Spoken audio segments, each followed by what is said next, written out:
আজকে আপনাদের আমি আবার একটি খুব সুন্দর মন্দির দর্শন করাবো সীতানাথের। এই সীতানাথ দেবকে সেটাও আপনাদের আমি বলবো, অনেকেই জানেন বা জানা আছে, এবং মন্দিরটি কোথায় সেটাও আপনাদের আমি বলবো, আপনাদের আমি ঘুরিয়ে দেখাই। দেখতেই পাচ্ছেন সামনেই গেটটি। তা চলুন আমরা মন্দিরে যাই, দিয়ে আপনাদের বিগ্রহ দেখাবো এবং এখানকার ইতিহাসটাও আপনাদের আমি বলবো। তা চলুন ভেতরে যাবো, আপনাদের পুরোটাই ঘুরিয়ে দেখাবো। এটি ছোট গোস্বামী বাড়ি, শান্তিপুর। আপনারা শান্তিপুর আসলে অবশ্যই গোস্বামী বাড়িগুলো দর্শন করার চেষ্টা করবেন, এবং কিভাবে আসবেন সেটাও আমি বলে দেবো। দেখতে পাচ্ছেন এক পাশে নিতাই, এক পাশে গৌড়, এবং গেটটা খুবই সুন্দর, এবং আগেকারের এই গেটটি সেটাও আপনাদের আমি দেখাবো। এবং ডান দিকে বাঁ দিকে অদ্বৈত প্রভু এবং ওনার স্ত্রী, এক পাশে নিতাই গৌড় আপনাদের আমি দর্শন করাবো। দেখুন কাজটা, দেখুন কত সুন্দর।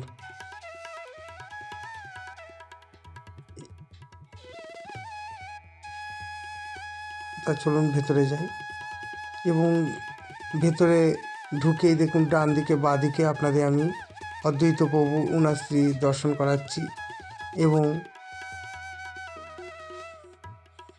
ডান দিকেও গৌর নিতাই অদ্বৈত প্রভু আছে, এবং এখানে লেখাই আছে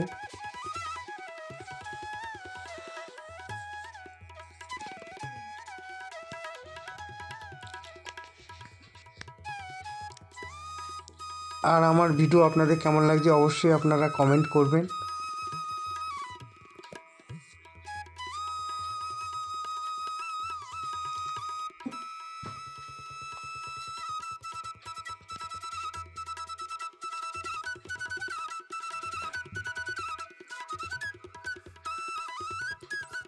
তা চলুন এবার আমি ভেতরে যাব, এবং সামনের চাঁদনিটা দেখুন কত বড়, এবং আগেকারের এই চাঁদনিটি, এবং কুড়ি বর্গার ছিল, ছাদ ফেলে দেওয়া হয়েছে, নতুন করে ছাদ করা হয়েছে। এবং রাসের সময় প্রচুর দর্শনার্থী এই চাঁদনি থেকেই রাধা গোবিন্দর দর্শন করেন, এবং নাম সংকীর্তন হয় এই চাঁদনিতে। এবং রাসের সময় সামনে যে ঘরটি দেখছেন, এই ঘরে রাধা গোবিন্দর বিগ্রহ আনা হয়, এবং খুব সুন্দর করে সাজানোও হয়। আপনারা দেখতেই পাচ্ছেন কত সুন্দর রাস মঞ্চটা।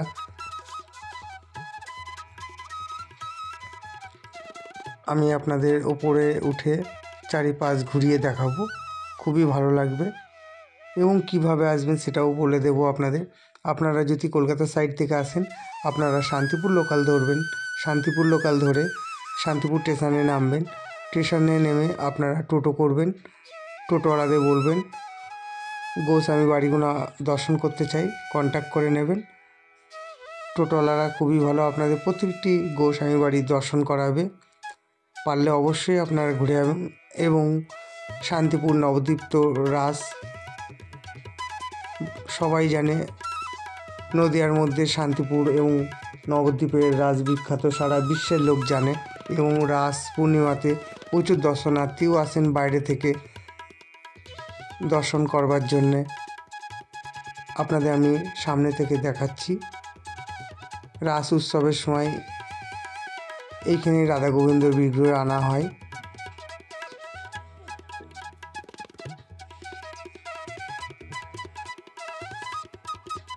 আর আপনারা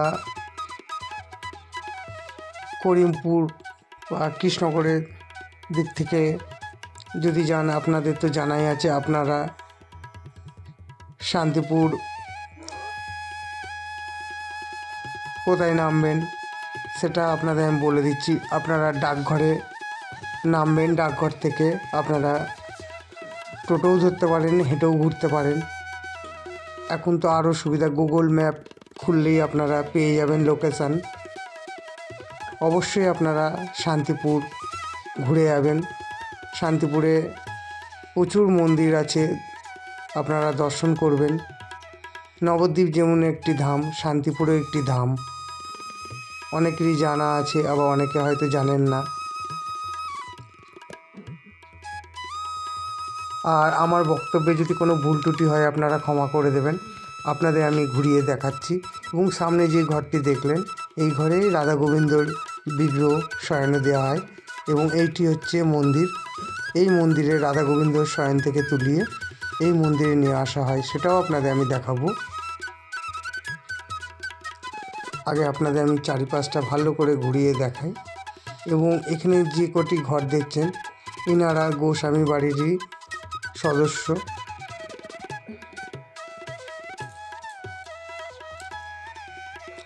এবং পাশে একটি ইদারা রয়েছে। সেই সময় টিউবওয়েলের ব্যবস্থা ছিল না, মানুষের ভরসা তখন ইদারাই ছিল, এই ইদারার জলই ব্যবহার করতেন, যদিও এখন ব্যবহার হয় না। ইদারাটা ঢাকা আছে। তার পুরোহিত মশাই চলে এসছে। আপনাদের আমি যে স্থানে রাধা গোবিন্দকে শয়নে দেওয়া হয় সেইটা দর্শন করাচ্ছি। আপনারা রাধা গোবিন্দর দর্শন করছেন। আর বেশি করে শেয়ার লাইক করবেন।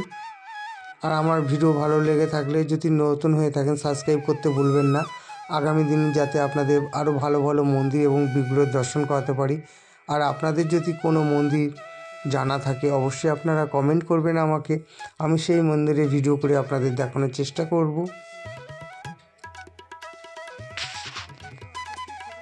আপনারা দেখতেই পাচ্ছেন পুরোহিত মশাই ভোগ দিয়েছেন রাধা গোবিন্দকে, তারপরে মন্দিরে নিয়ে যাবে, সেটাও আপনাদের আমি দেখাবো।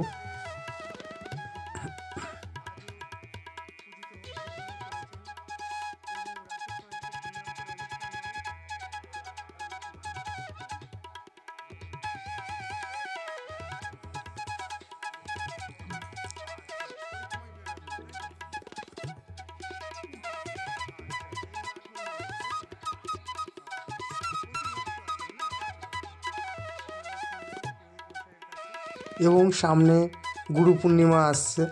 গুরু পূর্ণিমায় খুব ধুমধাম হয় নবদ্বীপ শান্তিপুরে। এবং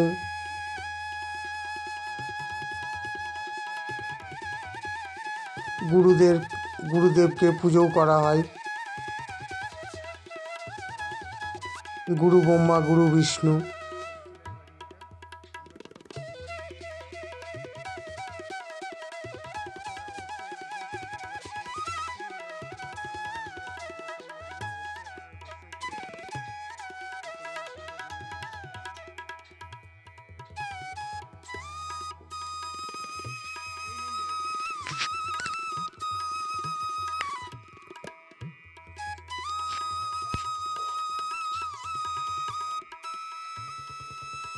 তা চলুন এবার আপনাদের আমি বাইরেটা একবার ঘুরিয়ে দেখাবো এবং পুরোহিত মশাই রাধা গোবিন্দকে মন্দিরে নিয়ে যাবে, সেটাও আপনাদের আমি দেখাবো।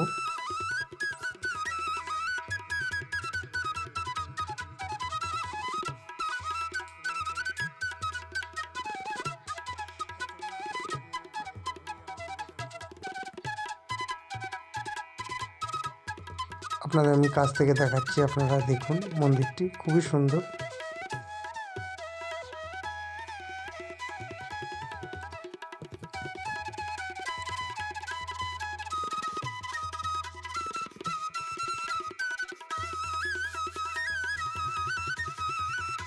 পুরোহিত মশাই মন্দিরে নিয়ে যাচ্ছে।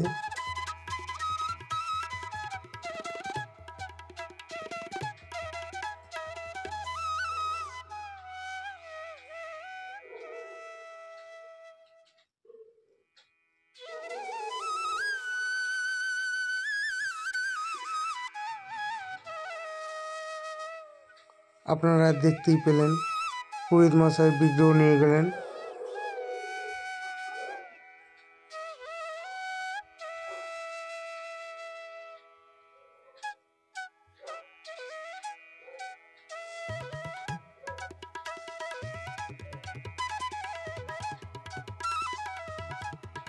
প্রথমেই শ্রীকৃষ্ণকে মন্দিরে গর্ভে গিয়ে রাখলেন, এবার রাধারানীকে নিয়ে আসবেন। আপনারা দেখতে পাচ্ছেন রাধারানীকে নিয়ে যাচ্ছেন মন্দিরে এবং শীতকাল, গায়ে সোয়েটার দিয়ে রেখেছে যাতে ঠান্ডা না লাগে।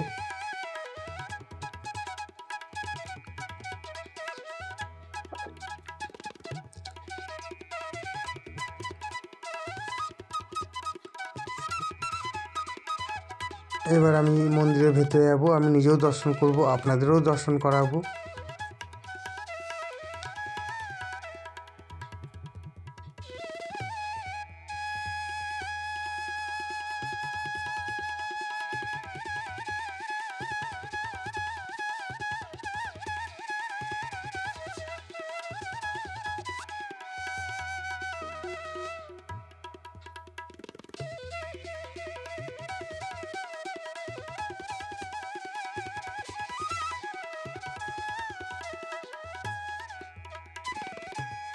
আপনাদের আমি একবার ঘুরিয়ে দেখিয়ে দিই।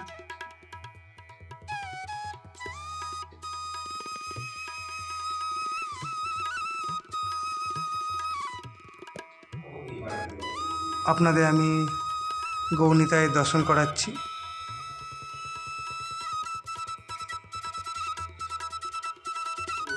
আপনাদের আমি রাধারানী এবং শ্রীকৃষ্ণের দর্শন করাচ্ছি এবং প্রচুর লাড্ডু গোপাল রয়েছে।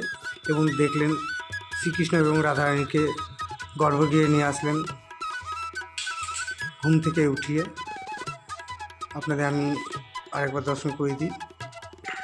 গৌনিতায়ে শ্রীমতী রাধারানী, শ্রীকৃষ্ণ এবং অদ্বৈত প্রভু এবং ওনার স্ত্রীর দর্শন আপনারা করলেন। সীতা দেবীর ঠাকুরমশাই পুজোয় বসলেন। আমি আপনাদের একটু ঘুরিয়ে দেখাই মন্দির থেকে। আর আমার বক্তব্যে কোনো ভুল ত্রুটি হলে অবশ্যই আপনারা ক্ষমা করে দেবেন।